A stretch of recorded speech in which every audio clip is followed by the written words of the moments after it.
What is going on, guys? Welcome back to the channel. Critical Overlord here. So this will be the spoiler-free, minor spoilers, mostly spoiler-free review for M. Night Shyamalan's Knock at the Cabin. Again, it's directed by M. Night Shyamalan, who is also one of the co-writers for the movie, along with Steve Desmond, Michael Sherman, but we know everybody's going to talk about Shyamalan for the most part. It is starring Dave Bautista, Jonathan Groff, Ben Aldridge, Nikki Bird, Kristen Q, Abby Quinn, and Rupert Grint, I meant to say, as you all might know him as Ron Weasley if you grew up with him like I did from Harry Potter. So the film is following a trio, a family. While vacationing at a remote cabin, a family of three is suddenly held hostage by four strangers who demand they sacrifice one of their own to avert the apocalypse. Now, Knock at the Cabin, I will say, is easily my favorite M. Night Shyamalan movie since Split. I will say that the film progressively does improve as it goes on, but there were some clunky story bits that were just seemingly forever present. I'll get to that in a second, but I need to praise the performances. Starting with Dave Bautista, who, if you're someone like me who grew up watching him in The Ring, seeing his transition from that to this is just simply phenomenal. He's excelling here in this role as this teacher named Leonard, who is tasked with having to just make this very tough decision along with the other three individuals who join him in the cabin. Bautista is able to express the inner heartache and regret inside of Leonard in such a profound way. The way he's able to express himself in this movie is one of the main reasons why I think he is one of the most successful wrestlers turned actors. How he demonstrates everything in this movie with his character is just simply phenomenal. It's literally going to pull at your heartstrings a little bit at times. At least it was for me. So Rupert Grint is decent for the amount of screen time that he has. Abby Quinn might be some people's favorite out of the cast simply because of how well she expresses the desperation of her character, who is named Adrian.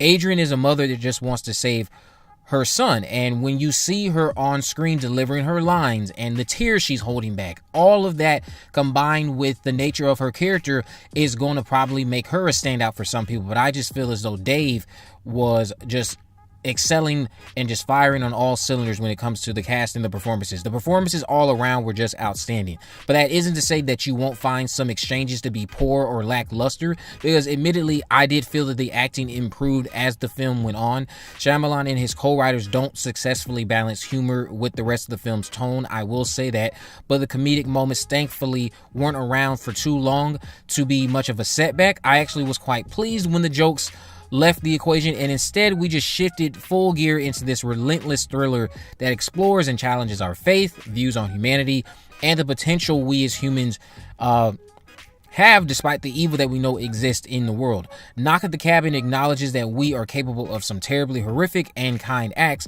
I would say it essentially is embracing our flaws, and it wants to tell this highly thought-provoking story, and it succeeds for the most part. It's an optimistic story that terrifies you just as much as it will touch your heart. It's terrifying you mostly through some haunting imagery because it is PG-13, but I do love how they were able to make the kills still feel very traumatic, even though a lot of it is handled off screen.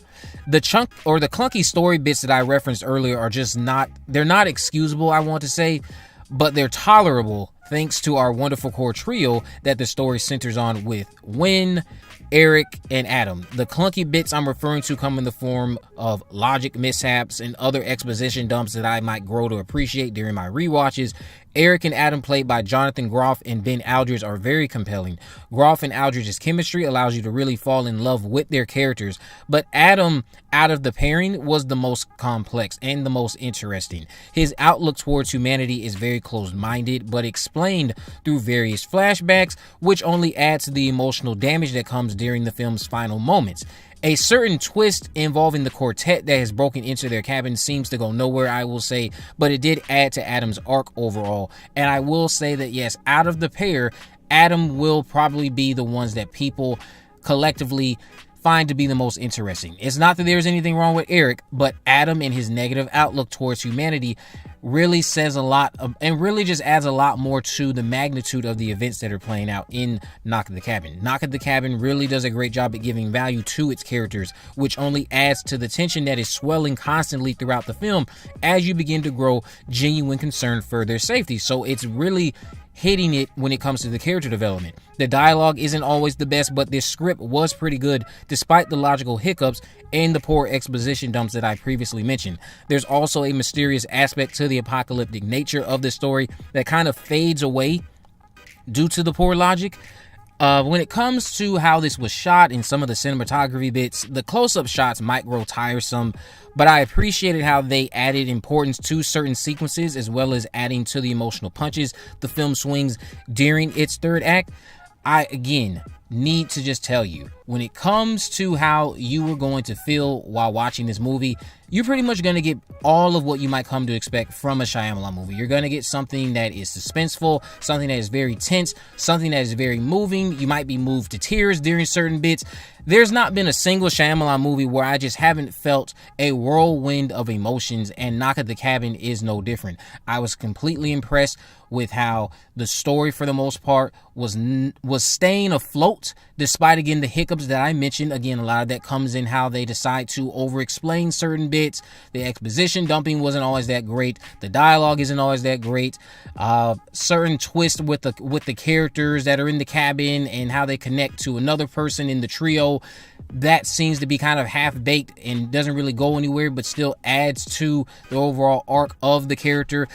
It's a pretty solid movie when it comes to people who are a big fan of M. Night Shyamalan like myself. I loved this movie for the most part. If I were to rate it on a scale of 1 to 10, I'd want to give it a 7.5. Again, it's one of his better films. It is one of his better projects. I would say it's my favorite from him since Split. That's not to say I'm not a fan of Glass. That's not to say I'm not a fan of Old. I think both of those projects are a little bit overhated, but I feel as though with this one, he is back in his bag. Of course, he had co-writers. I would love to see him continue to do this going forward, where he just has co-writers and he kind of just leans more on that. He's a great director, we know that much, but M. Night Shyamalan, again, has a track record, or has become known as one of the directors who teeters that line of being one of the best filmmakers and one of the worst.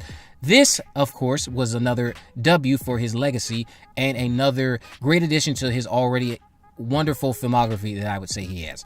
You guys can let me know what you think about Knock at the Cabin down in the comment section below when you check it out later this weekend.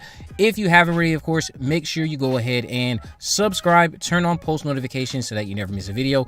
In the description, I will have links to all my social media accounts. I am on Facebook, Twitter, and Instagram. You can message me there, of course, to let me know if there are any movies, news, or reviews you would like me to cover in the future. I would say that I also thought that the pacing was pretty good as well. Didn't see any issues there with the pacing. But with all that in mind, guys, I will see you in the next video.